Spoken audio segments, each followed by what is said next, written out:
Get out of my room. She did not say it. She screamed it. The words came out of my daughter-in-law's mouth like something thrown, and they hit me in the doorway of the bedroom my husband built for me with his own 2 hands 40 years ago.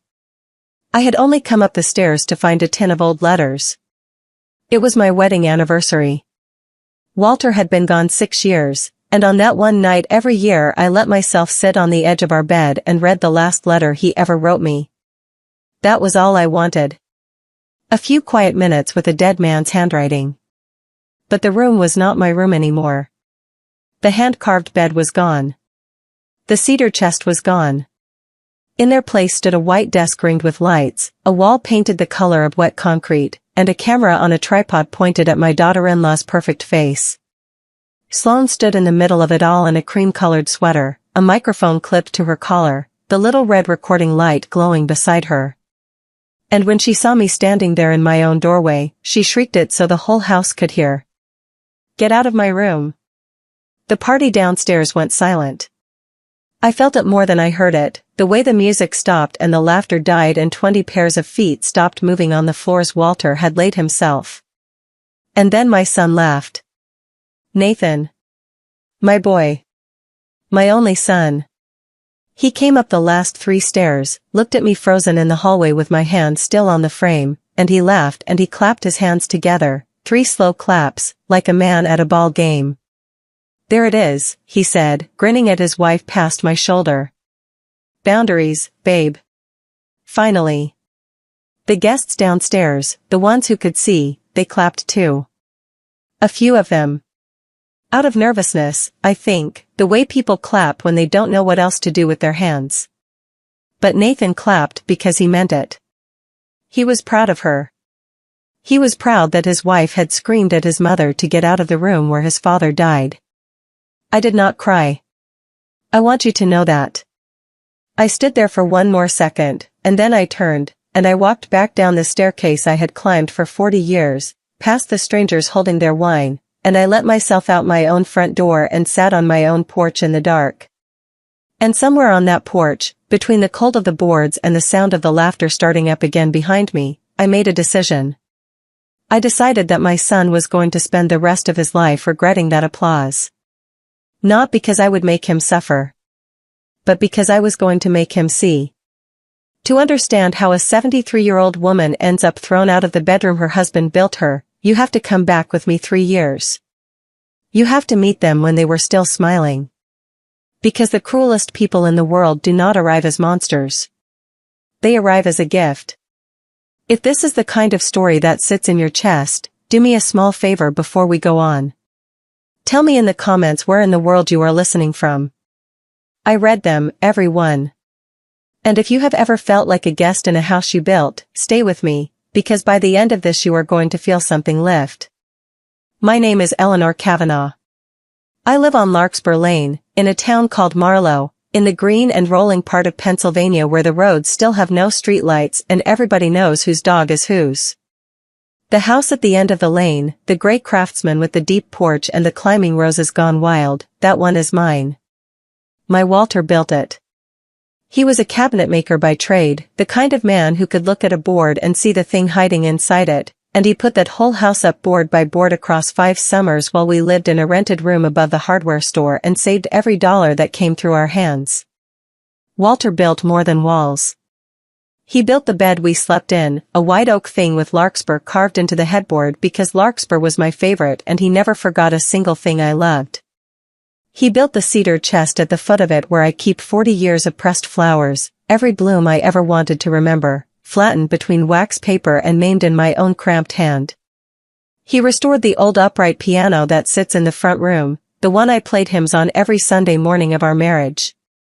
And in the last year of his life, when the second stroke took most of his words but left him his hands a little longer, he carved a small wooden cross and pressed it into my palm and could not tell me why, only looked at me until I understood that it was so I would not be alone.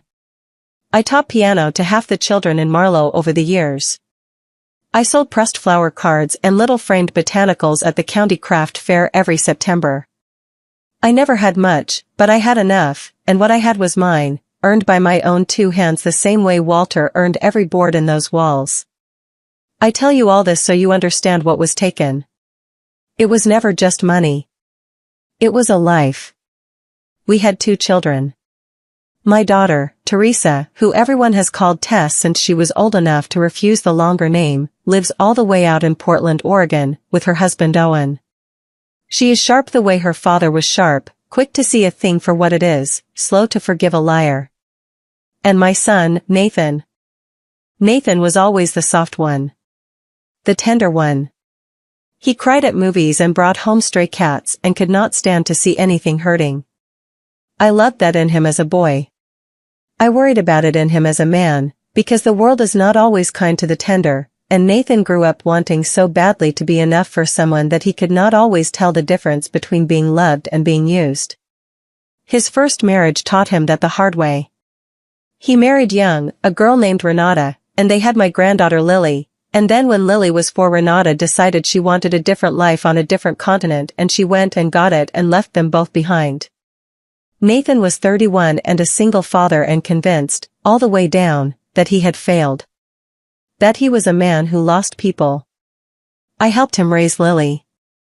She practically grew up in this house, on the floor of my front room pressing larkspur into wax paper while I played the piano. She called the cedar chest the treasure box. To her it was full of treasure. So when Nathan came down my lane on a bright afternoon 3 years ago, walking like he had springs in his shoes, with a woman on his arm and a look on his face I had not seen since before Renata left, my whole foolish heart cracked open with gladness. "Mom," he said, "I want you to meet Sloane." She was beautiful in the way that is engineered rather than born. Everything about her was finished. Her hair fell exactly so. Her clothes were soft and expensive and the color of nothing in particular. She held out both her hands to take mine, not one, both, and she looked into my eyes like she had been waiting her whole life to find them. "Mrs. Kavanaugh," she said, and her voice was warm honey. "Nathan talks about you like you hung the moon. And now I see the house, and the garden, and you, and I understand. You're the real thing. You're what everybody's pretending to have." I did not know yet to be afraid of a person who could say a thing like that. I only knew that my son was glowing, and that this lovely young woman had complimented my roses, and that for the first time in years my house was full of 2 happy people instead of one quiet old one. I made coffee. I cut the lemon cake I had baked that morning. Sloane walked slowly around my front room with her hands folded like she was in a church, looking at the photographs on the piano, at Walter's cross on the mantel, at my framed botanicals on the wall. "Did you make these?" she asked, leaning close to a frame of pressed larkspur. "These are stunning. Eleanor, these are art." She turned to Nathan. "She made these. By hand." She turned back to me, and her eyes were shining. "People would lose their minds over this. The whole world is starving for something this honest." Sloane worked, she told me, in lifestyle. I did not entirely understand it then and I am not sure I entirely understand it now, but the long and short of it was that she made videos for the internet about home and family and what she called intentional living, and that strangers paid attention, and that attention turned into money. She had a name for her little business. Hearth and Heirloom. She said it the way other people say the name of a child. "It's about honoring the things that last," she told me over the lemon cake. Real homes. Real families. The wisdom of the women who came before us. She reached across my own kitchen table and laid her hand over mine. "Honestly, Eleanor? Meeting you feels like the universe handing me exactly what I've been trying to say." My sister Ruth met her 3 weeks later, at a Sunday supper. Ruth is 2 years younger than me and has never in her life kept a thought she didn't share. She cornered me at the sink while everyone else was in the front room. "That girl," Ruth said, drying a plate that was already dry, "is looking at your house like a real estate agent." "Ruth.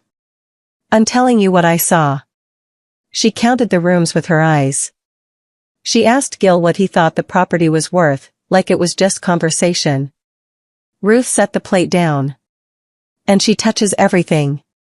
Have you noticed? Your things. Like she's trying them on." "She's affectionate," I said. Young people are different now. They share everything. Ruth picked the plate back up. When this goes sideways, Eleanor, and it will, you remember I stood at this sink and told you. I did not remember it. Or rather, I made myself forget it, the way you do when forgetting is more comfortable than believing. Even my Tess called me from Oregon, worried, after Nathan posted a photograph of the four of them on the porch. Mom, I looked her up, Tess said. Her whole page is gorgeous houses and antique furniture and lonely old grandmothers. And she only started it 8 months ago. Where's the money coming from? Who travels like that for free? Tess, I said, don't be unkind. Your brother is happy. Do you know how long it has been since your brother was happy? There was a silence on the line that I should have listened to. Just be careful what you let her into, Tess said finally. That's all. I did not listen. I want to be honest with you about that, because the whole reason I am telling you this is so that you might listen sooner than I did. The warnings came, plain as church bells, from the two people who loved me most. And I waved them off, because the lie that was happening to me felt so much better than the truth. 2 months in, Sloane came to see me alone. She arrived without Nathan, twisting a ring around her finger, and she sat at my kitchen table and could not seem to look at me. Eleanor, I am so embarrassed to even ask this, she said. You can absolutely say no. She was launching the real version of Hearth and Heirloom, she said. The professional version. There was equipment she needed, cameras and lights and a person to help her edit, and a window of opportunity that would close, and the small business loan had fallen through at the last minute, and she had not told Nathan because she did not want him to worry, and she had no one in the world, she could trust the way she trusted me. $5,000, she said, to the table, not to me. I'd pay you back the moment the brand deals come in. I'd sign anything you want. And here her eyes filled, right on time, I want to build something real, and I want you to be part of it. You're the heart of the whole idea, Eleanor. You're the heirloom. I had a little money set aside. I had the survivor's portion of Walter's pension, modest but steady, and I had the settlement, $180,000, that came after the accident at the mill 20 years ago crushed Walter's hand and ended his trade and very nearly ended him. That money had cost my husband 3 fingers and a career he loved. I had never spent a cent of it. It was the one thing standing between me and ever being a burden to my children, and I guarded it like a dragon guards gold. But I gave her the $5,000. Of course I did. She was the heart of my son's happiness, and she had called me the heirloom, and I was a lonely old woman who had been handed a daughter at the very age when I thought all the gifts were behind me. She hugged me and cried into my shoulder and swore on her own mother's life she would pay me back within the year. I never saw that $5,000 again. But that, as it turned out, was the cheapest thing she ever took from me. They married that autumn. I paid for it. Not all of it, Sloane was careful to say, but the truth is I paid for nearly all of it, $12,000 for a wedding at a vineyard an hour from Marlow, and I sat in the second row in a dress I had pressed myself and watched my son look at his bride like she was the answer to a prayer he had stopped saying out loud. There is a thing that happens to a mother at her son's wedding that I cannot fully explain to you unless you have lived it. I felt, watching them, both the deepest joy and a strange cold pinch under my ribs, like a draft from a door left open somewhere in the house. I thought it was only the ordinary grief of a mother stepping back. I told myself I was gaining a daughter. I did not know I was being inventoried. The first year after the wedding, they were sweet to me, and I want to be fair and say so, because the sweetness is part of how it works. They came on Sundays. Sloane brought me a white orchid in a heavy concrete pot, the kind of thing that costs more than it has any right to, and she photographed it on my windowsill and told her followers about the grandmother who taught her what a real home was.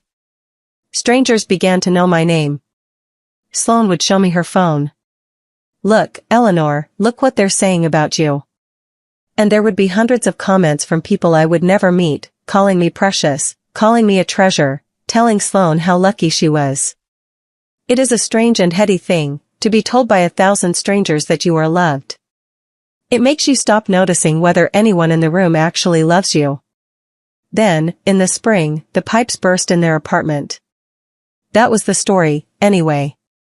A burst pipe, water damage, the unit unlivable for months, the insurance dragging its feet. They needed somewhere to stay, just for a little while, just until it was sorted. And what kind of mother would let her son and his wife pay for a hotel when there were 4 empty bedrooms in the house where he grew up? It's perfect, actually, Sloane said, the day they moved the first boxes in. Hearth and Heirloom is finally taking off and the brand is so connected to this house anyway. It feels like coming home. She squeezed my arm. And I get to take care of you. Win-win. I should have heard it. I get to take care of you. Sloane never did one single thing for free, and the price of her taking care of me turned out to be everything I owned. It started small. It always starts small.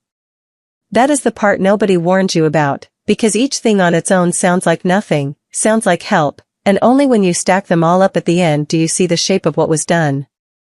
She reorganized my kitchen first.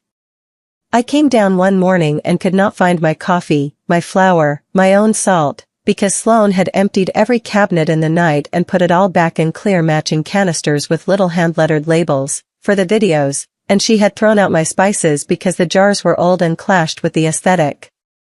I had a tin of cinnamon that Walter's mother gave me at my own wedding. It went in the trash with the rest. Everything's so much more functional now, she said. You'll thank me. Then it was the front room. My botanicals came down off the walls, gently, lovingly, while Sloane explained that gallery walls read as cluttered on camera and that we wanted the eye to rest. My framed larkspur, decades of my own work, went up into the attic in a box. In its place she hung a single enormous print of the word gather. Then it was the piano.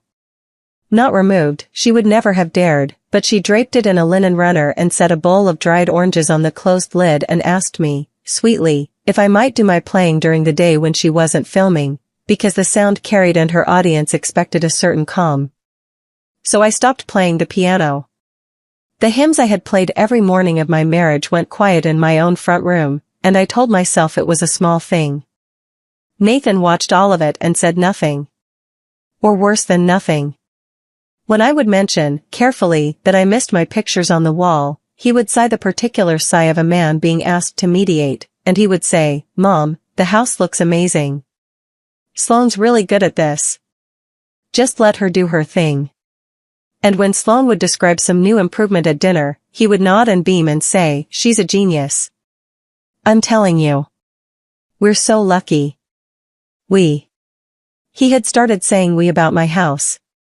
We're going to repaint the hall. We think the dining room should be the studio. We were talking about the garden, Mom, those roses are kind of overgrown for the brand. My roses. Walter's roses, that he planted the summer Tess was born. Overgrown for the brand. The week after that, I came home from the craft fair to find Sloane in the cellar with a camera and a clipboard, going through Walter's workbench. His cabinet maker's tools. The wooden plane his own father had carried over from the old country, smooth and dark from 100 years of hands. The chisels he kept sharp enough to shave with. She had laid them out on a cloth and was photographing them one by one. Eleanor, these are incredible, she said, without turning around. Genuine antique craftsman tools. Do you know what these go for? People are obsessed with this stuff right now. I'm thinking a little shop section on the site, curated heirloom finds. We'd split it, of course. She finally looked at me, bright-eyed. It's just sad to see them rotting down here when they could be funding the dream, you know? Those were my husband's hands, I said. They're not for sale. Nobody said sale, I said curated finds. She waved it off and kept shooting. You're so attached to objects, Eleanor. It's actually something we could work on. There's a whole philosophy about it. Holding on to the dead through their things is a kind of prison, did you know that? I took the wooden plane off her cloth and held it against my chest like a child, and she gave me a look of such gentle pity that I nearly believed I was the unreasonable one. That is the trick of it. That is always the trick. It was the same with my mother's quilt, the double wedding ring she stitched the winter before she passed, that had covered every bed I ever slept in. Sloane decided it read busy on camera and folded it into a tote bag for donation, and when I took it back out she sighed and told Nathan, in front of me, that it was exhausting how I fought every single improvement, and Nathan said, "Mom, it's just a blanket," and I went to my room and held my mother's quilt and my husband's plane and understood that to these two people, everything that proved I had ever had a life of my own was just clutter standing between them and the version of me they preferred. I want to stop here and say something to you directly, because I know that some of you listening have lived some version of this, and I know how it makes you doubt yourself. When it is happening to you one small piece at a time, you cannot tell whether you are being mistreated or whether you are simply an old woman who can't keep up with the times, who's too attached to her things, who needs to learn to let go and be grateful. They make sure you can't tell. That confusion is not an accident. It is the whole machine. If you have ever sat in your own home and wondered whether you were the problem, give this a like so I know you're out there, and hold on, because I promise you the fog lifts. By the second summer in my house, Sloane's brand was no longer something she did. It was something the whole house did, whether the house agreed or not. There were filming days, 2 and 3 a week, when I was asked to keep to the back of the house and keep quiet. There was a ring light at the top of the stairs and a tangle of cords across the hall and a box of props in the dining room where my table used to be set for supper. There were supporters now, a tier of strangers who paid Sloane money every month, and once a season there would be a gathering of them at the house, a hearth and heirloom open evening, where 40 people I had never met would walk through my rooms with glasses of wine and tell each other how authentic it all was. And I became the prop that walked. That is the only way I know to describe it. Sloane discovered that her audience loved nothing so much as me. The grandmother. The real one. The pressed flowers, the hymns, the old hands. So she used me. She would have me sit at the kitchen table and just be natural while the camera ran, and then she would tell me how to be natural, tilt my head, look out the window, say the line about how a house is built by hands and held together by love. I said it so many times I stopped hearing the words. She posted a video of me crying at Walter's cross on the mantle that got 2 million views, and she never asked me, and the caption said something about grief and legacy, and underneath it strangers wept for a private moment of mine that I did not give her and did not know she had filmed. When I asked her, quietly, "Please, not the crying, that's between me and Walter," she took both my hands in both of hers and looked at me with those wet, sincere eyes and said, "Eleanor, do you know how many widows messaged me that they felt less alone because of you? You're a ministry. Don't take that away from people because you're feeling self-conscious." She was so good at it. She could make my own dignity sound like selfishness. She could make taking sound like giving. By the time I understood that I had stopped being a person in my own home and started being content, an asset, a thing that generated value for a business I had funded with my husband's broken hand, I was already so turned around that I half believed I deserved it. And the worst was still coming. Because Sloane had begun, by then, to look at the one room she had not yet taken. The one at the top of the stairs, at the front of the house, with the morning light and the wide oak bed with the larkspur carved into the headboard. My room. The room where Walter died with his ruined hand in mine. She wanted it. And she had decided that the cheapest way to get a thing is to convince its owner she never deserved it in the first place. The campaign for my bedroom did not begin with a request. It began with concern. It was always concern, with Sloane. She came to me one evening with 2 cups of the expensive tea she liked and sat on the edge of my bed, in my room, and looked around it with her head tilted in sympathy. "Eleanor, can I say something, and you won't be hurt?" She never waited for the answer to that question. "These stairs. I worry about you on them. Every single day, up and down, at your age." Doreen told me her mother fell on her stairs and broke her hip and that was the beginning of the end. She set her tea down on Walter's nightstand without a coaster, and I watched the ring of damp it left and said nothing. "What if we moved you downstairs? The sewing room. We'd fix it up so nice for you. No stairs, close to the kitchen, your own little space." Wouldn't that be a relief? The sewing room is 8 feet by 10. It has one window that faces the fence. It was where I kept my craft supplies and the ironing board. She wanted to put me in it the way you put a lamp in a closet. I like my room, I said. Of course you do, she said, in the voice you use with a child who likes a toy that is bad for them. But liking something and it being good for you aren't always the same, are they? I held the line that night. I held it for a few weeks. But Sloane did not need me to agree. She only needed me to be tired, and there are 100 ways to make an old woman tired. My things began to move on their own. Small things at first. My reading glasses, never where I left them. My pill organizer, found in the wrong drawer. The book I was halfway through, gone from my nightstand and turned up days later on a shelf downstairs. And every time, Sloane was there with her gentle, dreadful patience. Oh, Eleanor, you left them in the kitchen again. That's okay. We all forget things. She started saying it in front of Nathan. Mom forgot where she put her glasses again today. She started saying it in front of the supporters. Bless her heart, she gets a little turned around. I was not turned around. I have never in my life been turned around. But you try saying that, at 73, while the young and beautiful woman holding your hand smiles and agrees that of course you're not, in the exact tone that tells the room you are. I found out later, much later, that she was moving my things on purpose. That there was a notebook. That every forgetful episode was being written down with a date beside it. But I am getting ahead of the story, and I promise to take you through it the way I lived it, in the dark, one cruelty at a time. Then came the night of the launch party. Hearth and Heirloom was releasing what Sloane called a collection, and she threw open my house for it, sponsors and supporters and a man from some company that made candles, 40 people and 3 cameras. And while it was happening, while my downstairs filled with strangers admiring a home that had stopped being mine, I climbed the stairs to my room. It was my wedding anniversary. I only wanted Walter's letters. I only wanted 5 minutes. And the room was gone. In the weeks I had been holding my line, she had simply done it anyway, while I was out at the craft fair, while I was at Ruth's. The oak bed Walter carved, gone. The cedar chest with 40 years of my pressed flowers, gone. The walls the color of wet stone, the desk, the lights, the camera with its glowing red eye. And Sloane in the center of it in her cream sweater, who saw me in the doorway of the room my husband built and screamed at me to get out. And my son clapped. You were there for that part already. You know how it ends.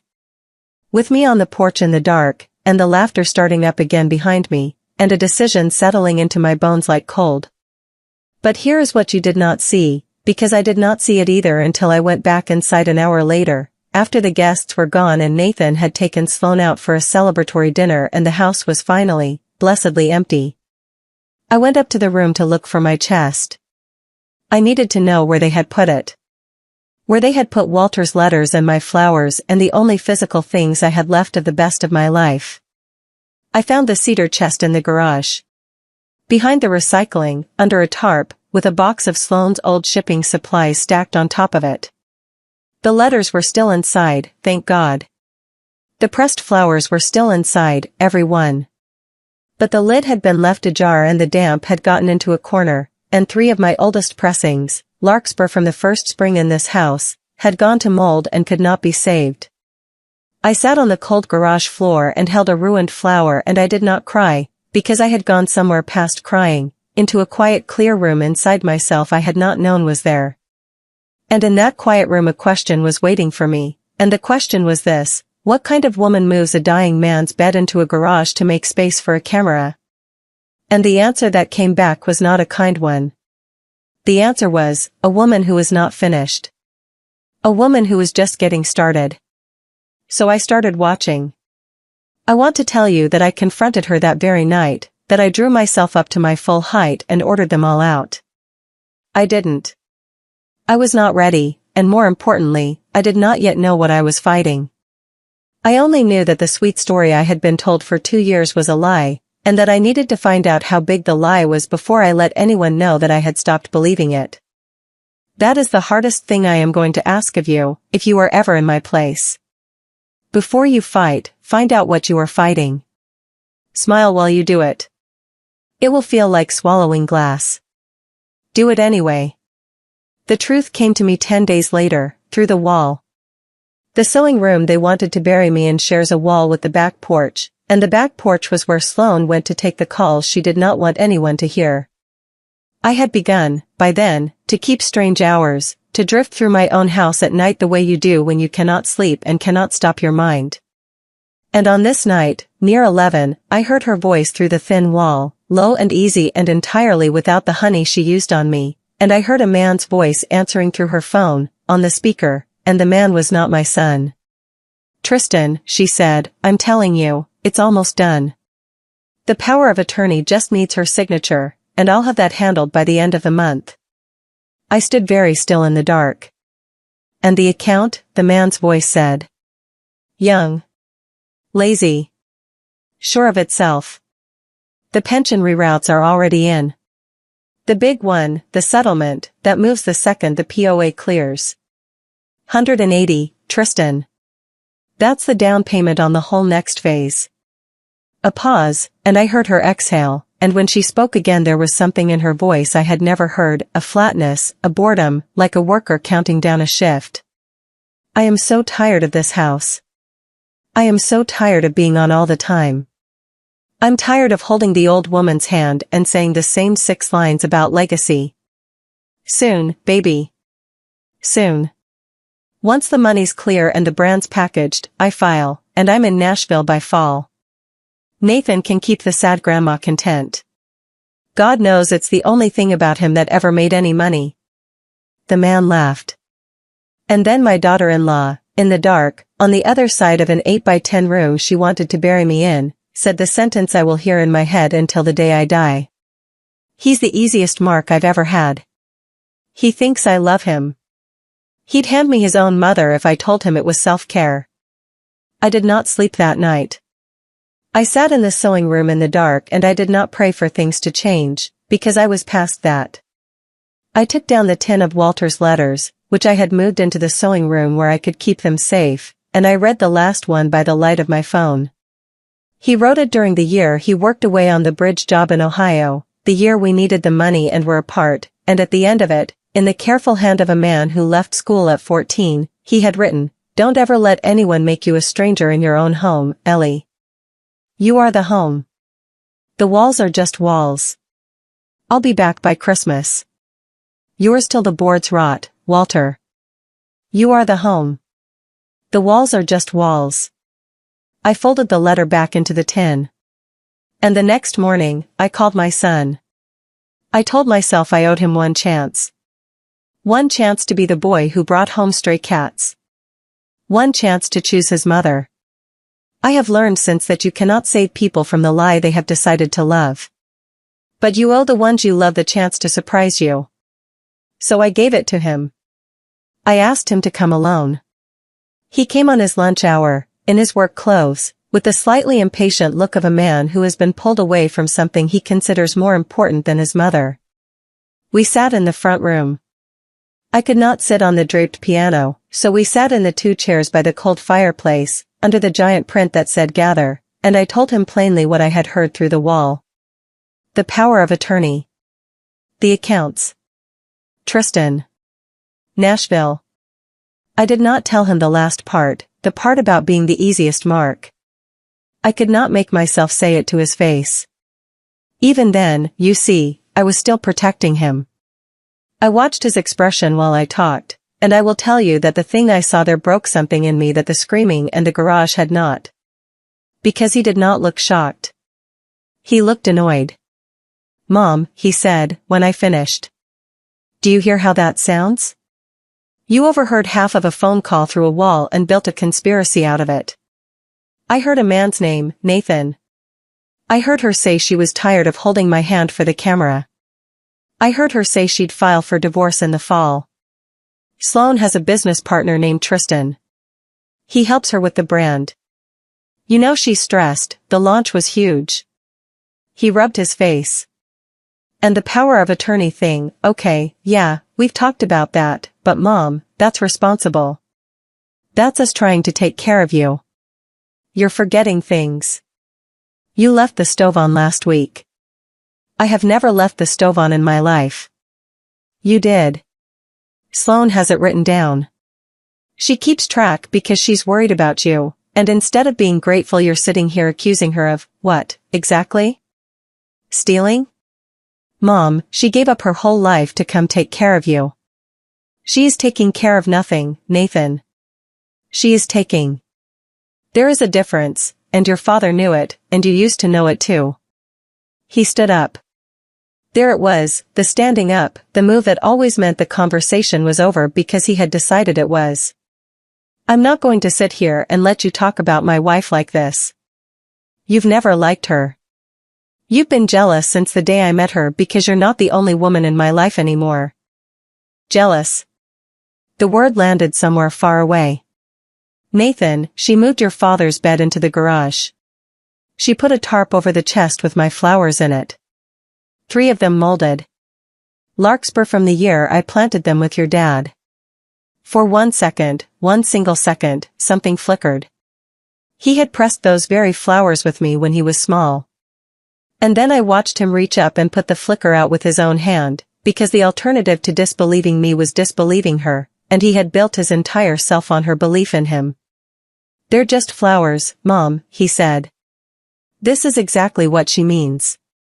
You make everything into a tragedy. Dad's dead. The bed is in the garage because we needed the room. You need to accept that the world doesn't revolve around your feelings and your stuff. He went to the door. I followed him, and I am not proud of this, but I followed him the way a dog follows, asking him to stay, asking him to look at me, asking him to remember who he was.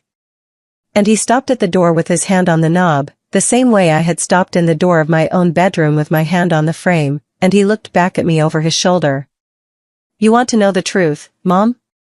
Sloane's right about you. You can't be alone in this house anymore.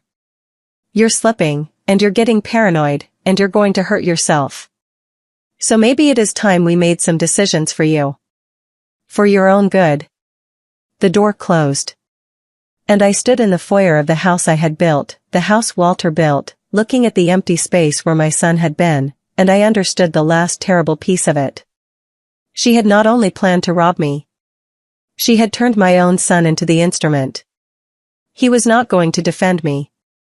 He was going to sign me away and believe, all the while, that he was being a good man.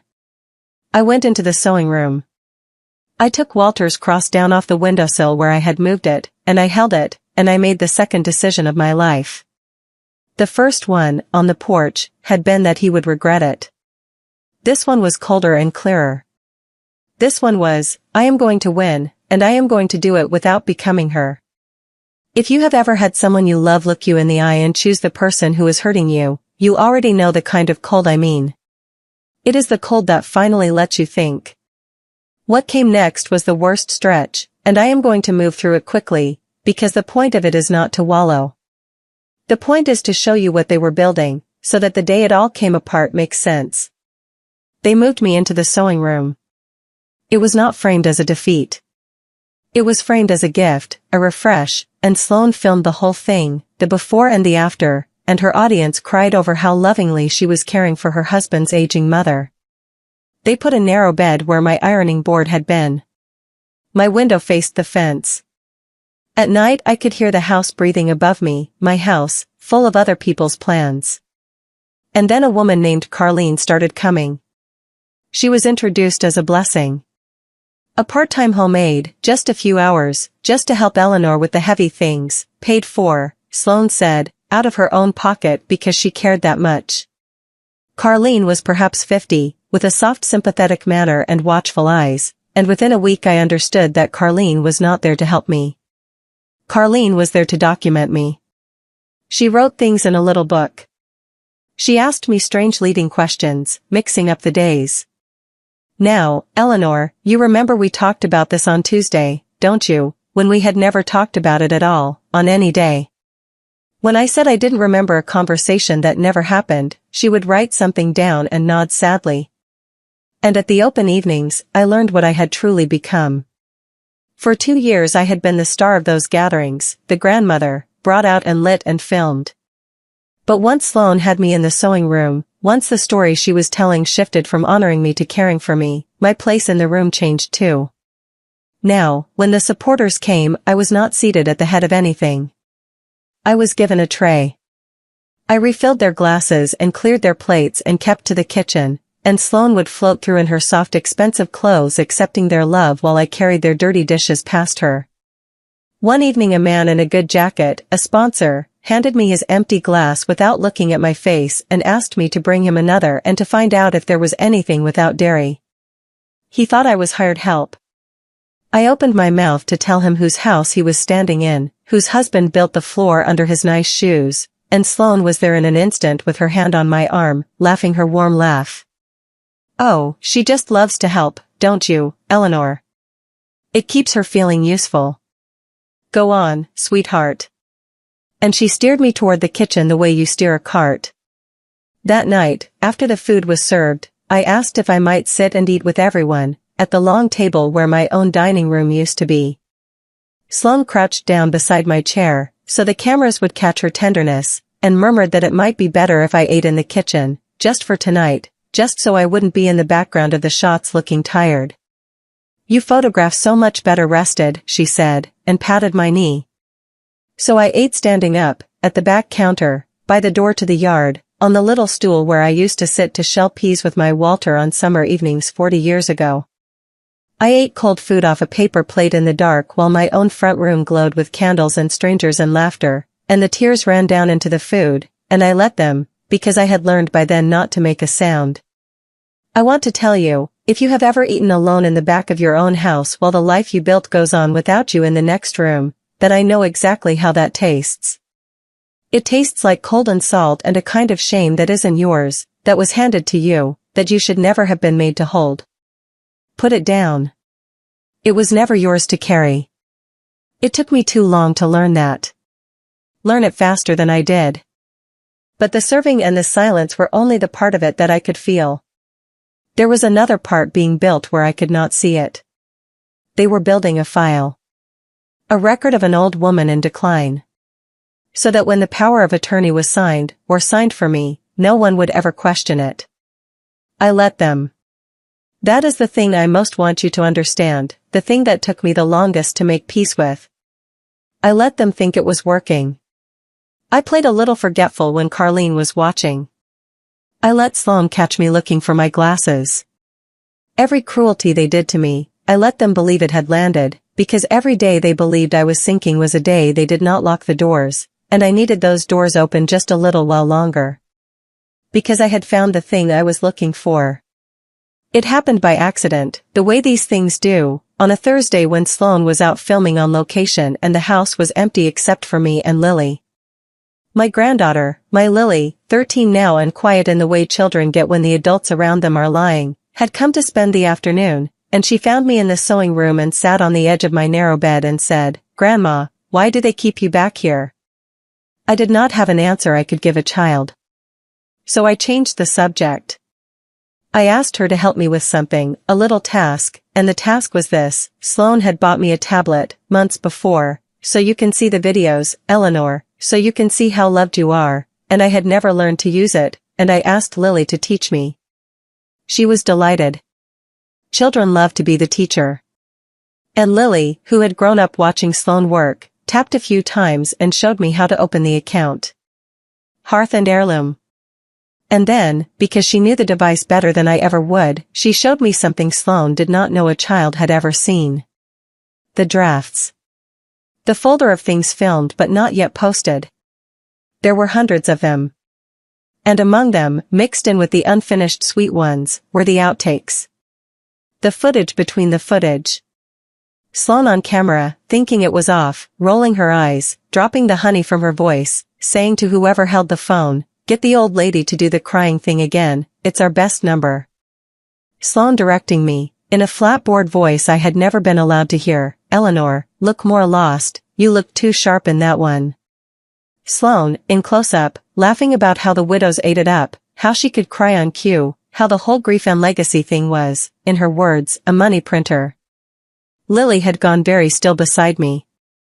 A 13-year-old should not have to hear the woman married to her father talk that way. I closed the folder before she saw the worst of it.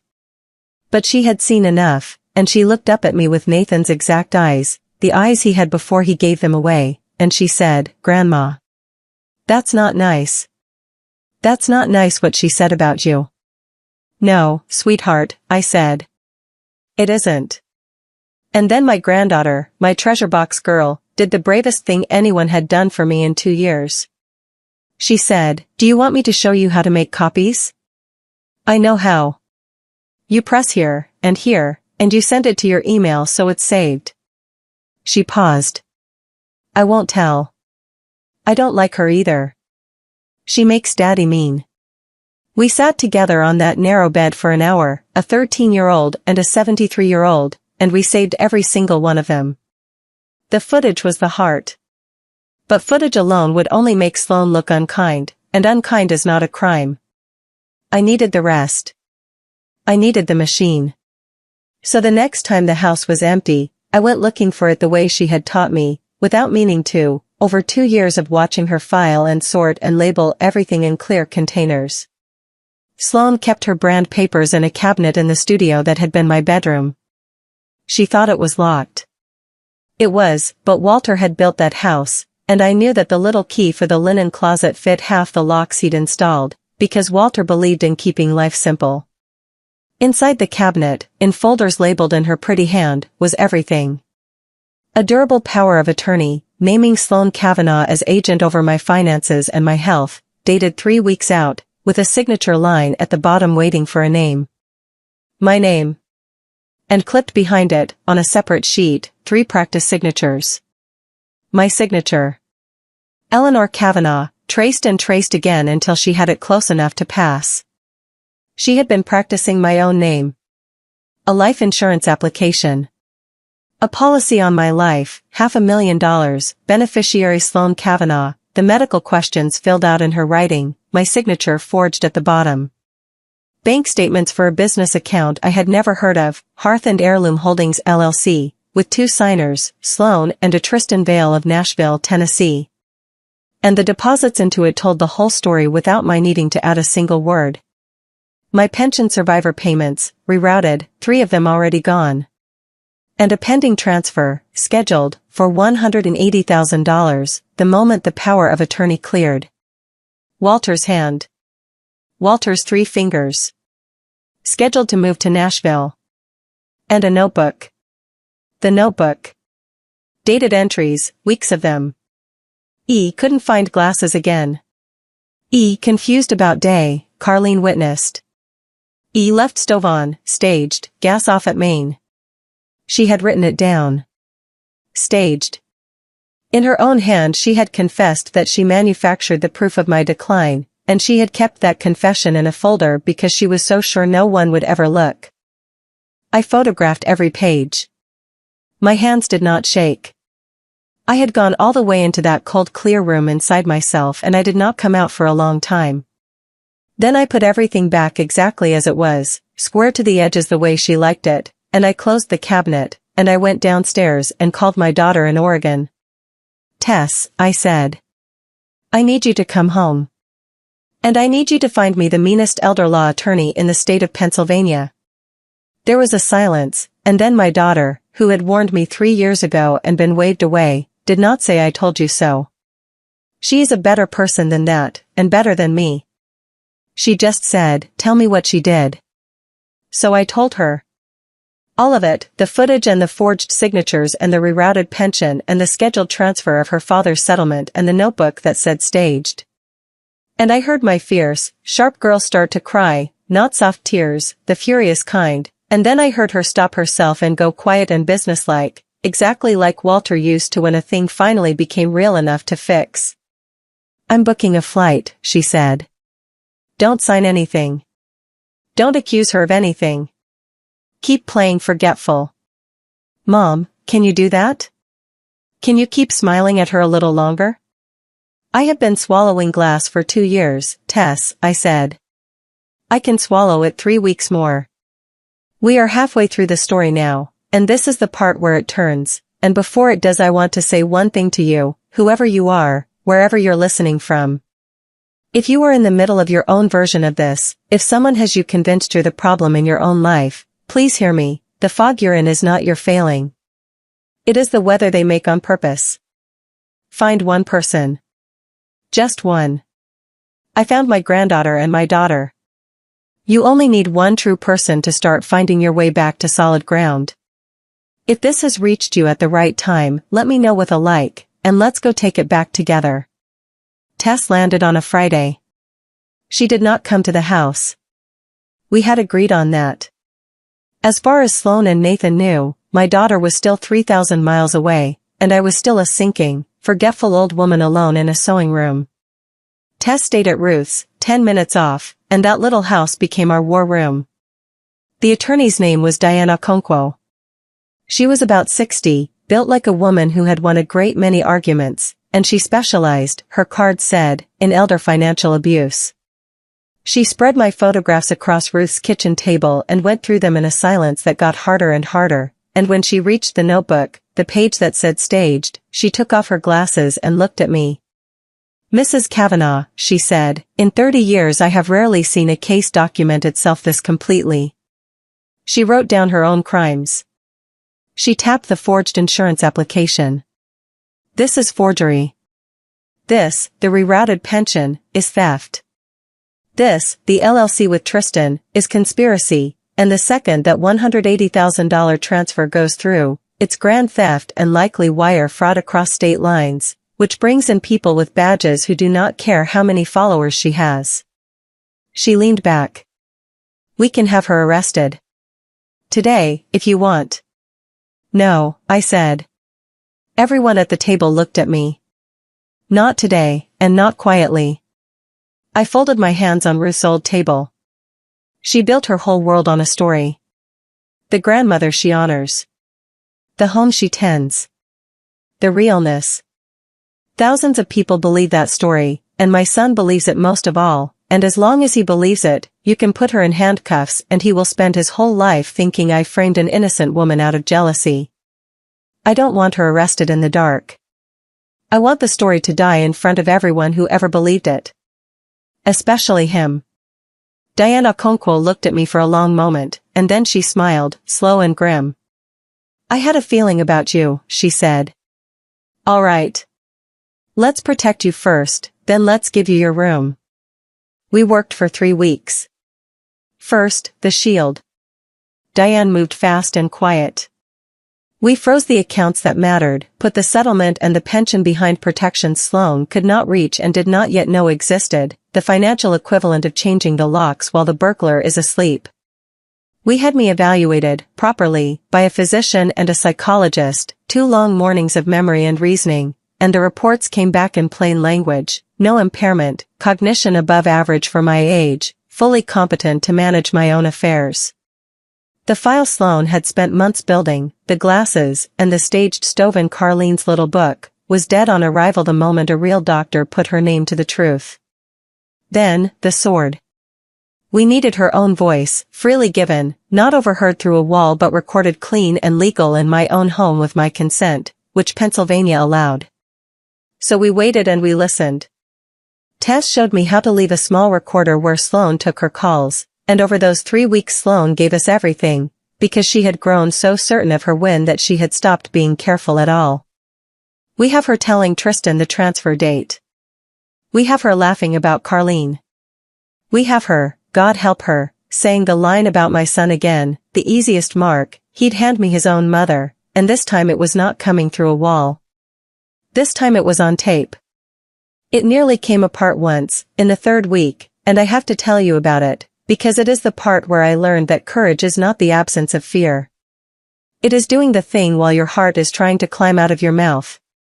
Sloane came home early one afternoon, while I was sitting on my narrow bed in the sewing room with the tablet, sending Lily's saved files to Diana Okonkwo.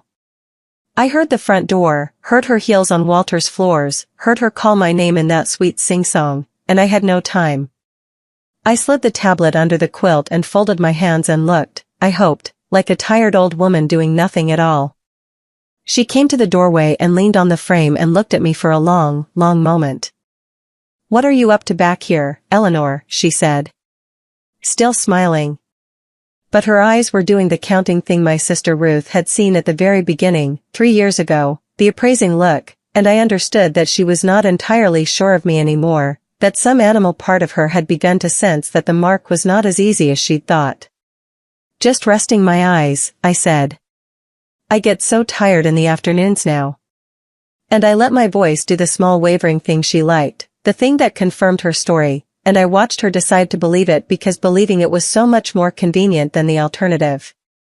"You poor thing," she said, and the suspicion drained back out of her face, and she went off to film something in the room that used to be mine. Under the quilt, against my leg, the tablet finished sending. My hands did not stop shaking for an hour. That was the cost of it, and I won't pretend there wasn't one. Pretending to be diminished, day after day, in front of the people who were trying to diminish you, is its own kind of wound. Some nights I would walk the 10 minutes to Ruth's after dark, to the little house that had become our war room, and I would sit at her kitchen table with Tess and Diane and the growing stack of evidence, and I would shake, and Ruth would put her hand flat on my back the way our mother used to and say nothing at all, and I would let myself be an old woman who was frightened for exactly as long as it took to drink 1 cup of tea. And then I would dry my face and walk home and put the sinking woman back on like a coat. I worried most about Lily.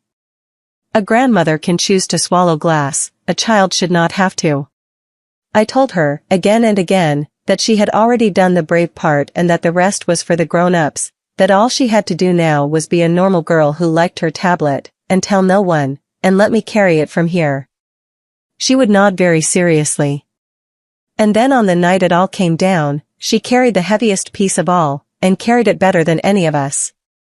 But I am getting ahead again. And all the while, I smiled at her. I let her move my glasses.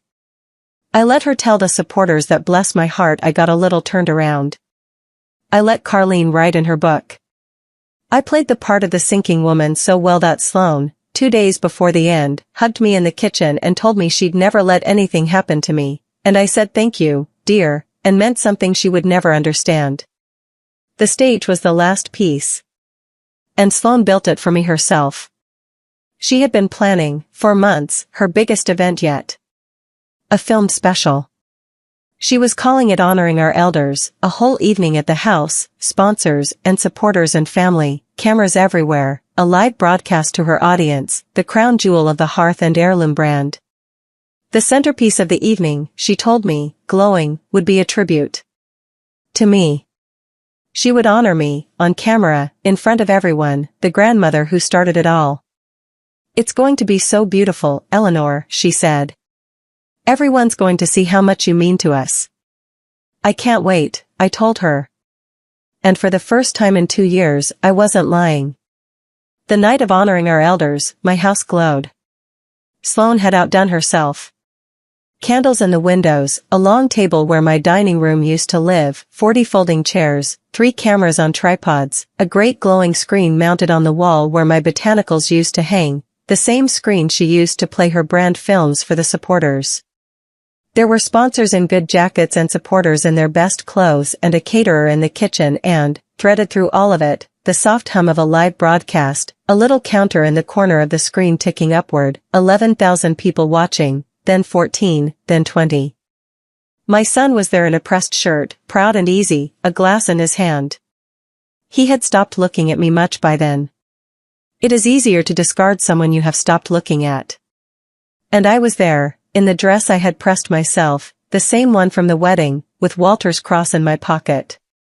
I had asked Sloane if I might say a few words during my tribute, and she had been delighted, because of course the sweet confused grandmother would want to thank everyone, and that would film beautifully. She had no idea that Tess was parked at the end of Larkspur Lane in a rental car. She had no idea Diana Okonkwo was sitting in that car too, with a folder and a phone and a contact at the district attorney's office on standby.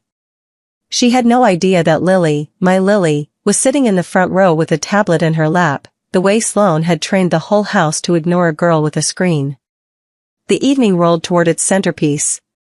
Sloane stood at the head of the table in front of the glowing screen, microphone clipped to her collar, the little red light burning, and she began my tribute. She spoke about legacy. She spoke about the wisdom of the women who came before us. She spoke about the privilege of caring for her husband's aging mother, the heart of everything, the heirloom, and the 40 faces turned toward me with their wine and their wet eyes, and 26,000 strangers watched from somewhere far away, and she said, "Eleanor, would you like to say a few words?" And I stood up. I walked to the front, slowly, the way she expected, the sinking woman, and I took the microphone from her hand, and I turned not to the room but to the draped piano in the corner. I crossed to it. I lifted off the linen runner and the bowl of dried oranges and set them on the floor. And I opened the lid, and I sat down, and in my own front room for the first time in 2 years I played the hymn Walter loved, the one I played every morning of our marriage, the one that had gone silent the day she draped my piano like a coffin. The room went still. Truly still. The kind of still that the original cruelty had made downstairs, the night of the launch, when she screamed at me to get out, except this time the stillness belonged to me. When the last note faded, I stayed at the piano, and I spoke into the microphone, and my voice did not shake. "Thank you all for coming to honor an elder," I said. "I'd like to honor the truth. It's older than any of us." I nodded toward the front row.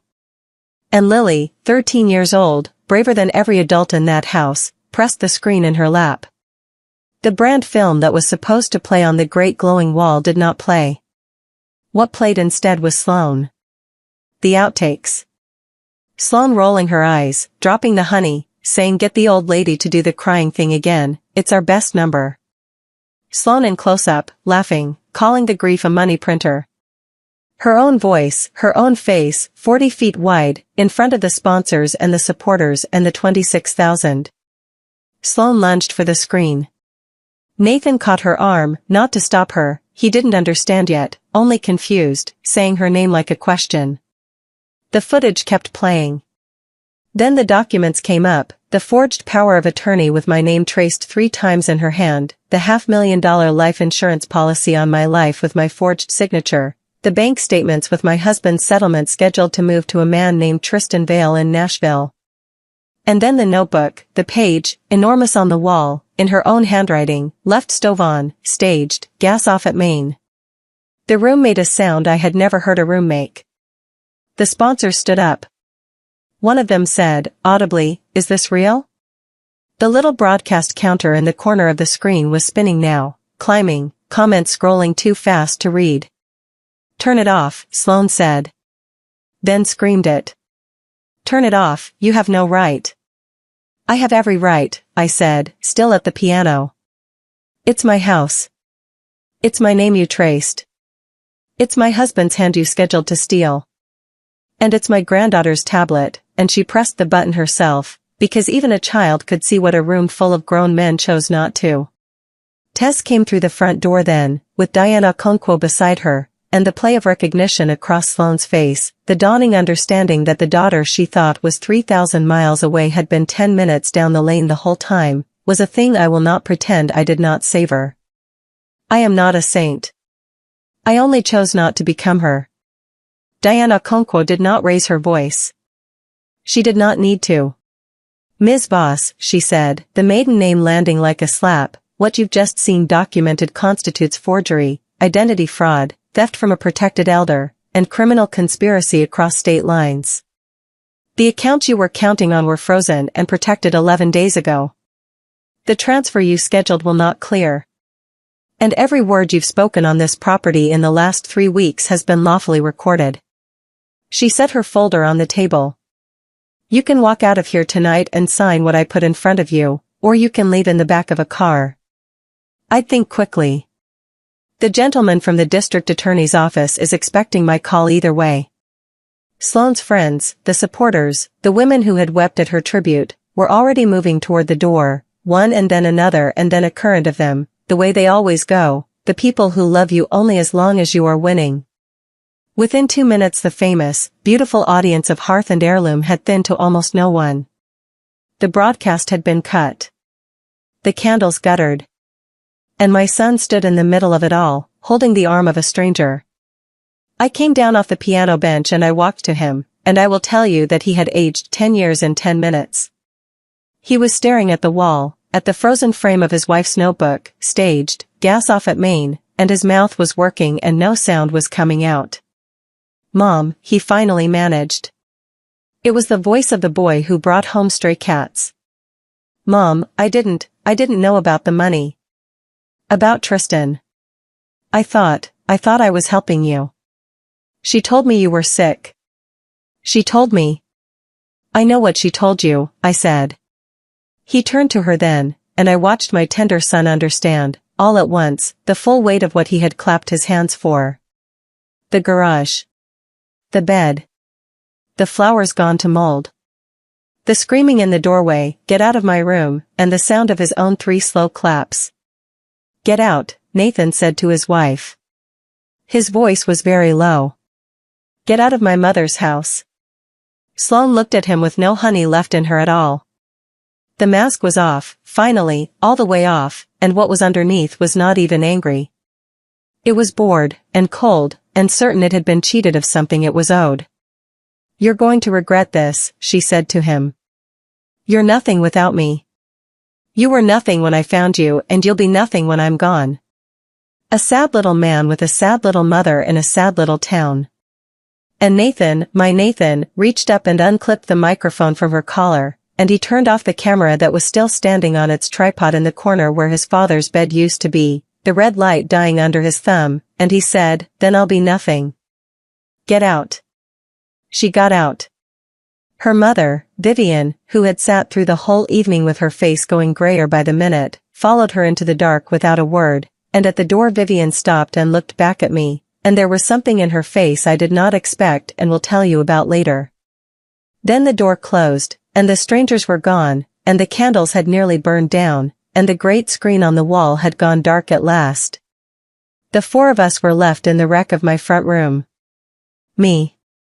Tess. Lily, still holding the tablet, shaking a little now that it was over. And Nathan, on his knees on the floor he had grown up on, with his hands over his face. I did not rush to him.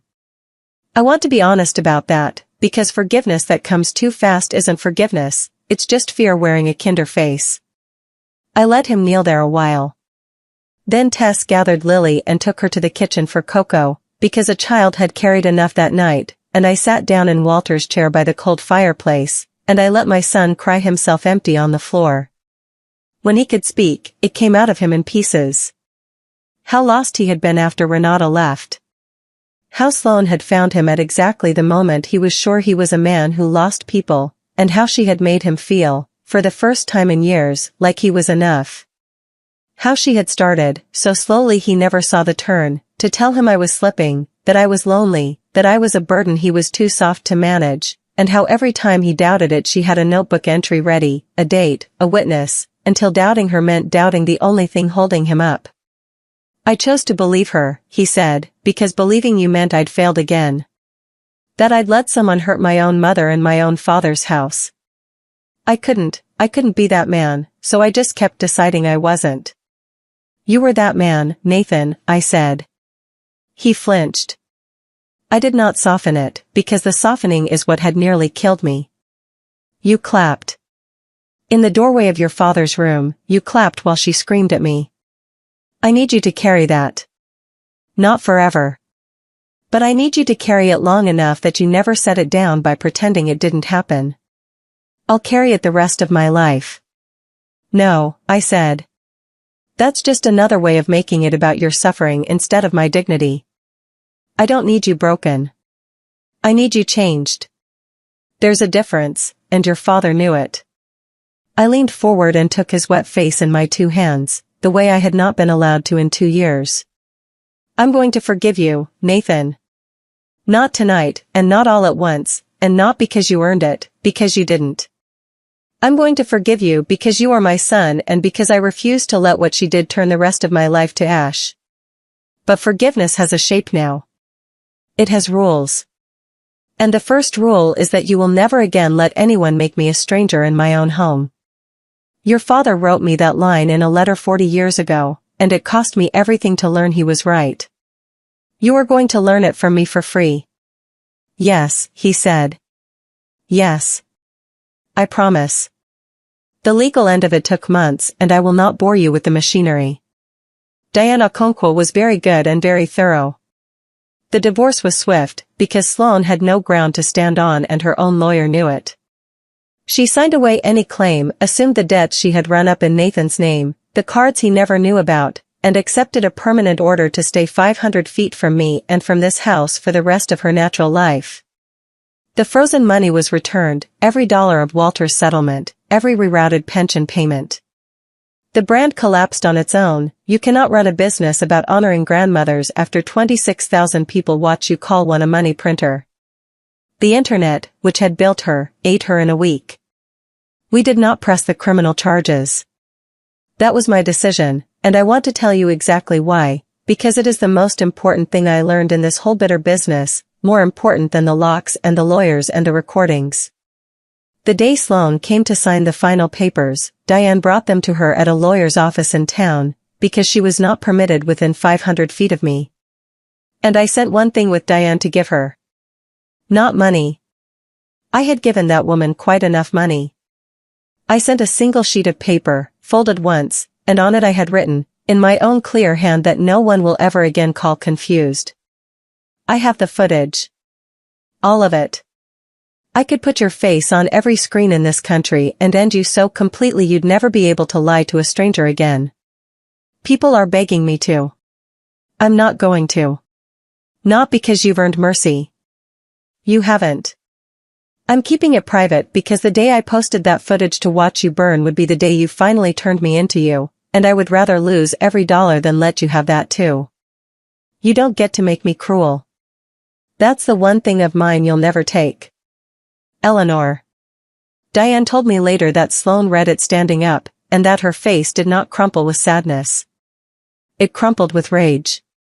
Because I had shown her mercy, and a person like Sloane can survive being hated, can survive being caught, can survive almost anything except being shown that someone she tried to destroy is simply a better human being than she is.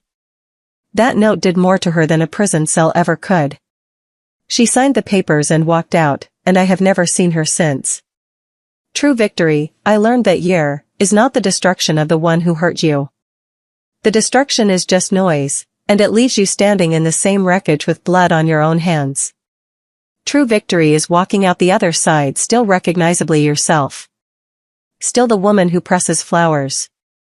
Still the woman who plays hymns. They take your money, your room, your son's loyalty, 2 years of your one short life. And the moment you decide they don't get your character on top of all of it, you've won the only fight that was ever really yours to win. Vivian wrote me a letter that spring. Sloane's mother. I almost didn't open it.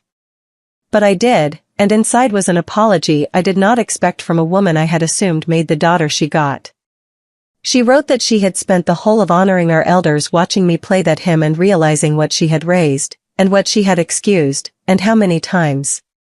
She wrote that she had cut off contact with Sloane, not out of anger but out of a refusal to keep lying for her one more day. And she wrote one line I have kept in the cedar chest, with Walter's letters, because it told me something true: it is never too late to stop being part of someone's lie. I am 68 years old and I just learned that from a woman my daughter tried to rob.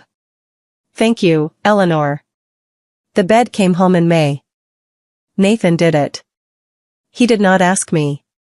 He simply spent 3 weekends in the garage with a borrowed truck and a cabinet maker from 2 towns over, and he restored his father's oak bed, sanded the water stain out of the cedar chest, and one Saturday he and Tess and Lily carried it all back up the stairs and put my room back the way Walter built it. The walls went back to the soft white I'd chosen 40 years ago. The botanicals came down from the attic and back onto the front room walls where they belonged.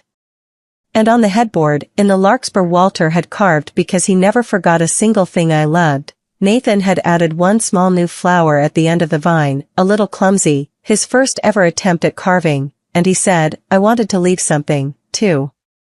Something that took me a long time and a lot of mistakes. It is the most beautiful flower in the whole headboard. It is not very good. I would not trade it for anything. I sleep in my own room now. I play the piano every single morning. The first night the bed came home, I lay down in it for the first time in nearly 2 years and I could not sleep at all, but it was the good kind of not sleeping, the kind where your chest is full instead of hollow.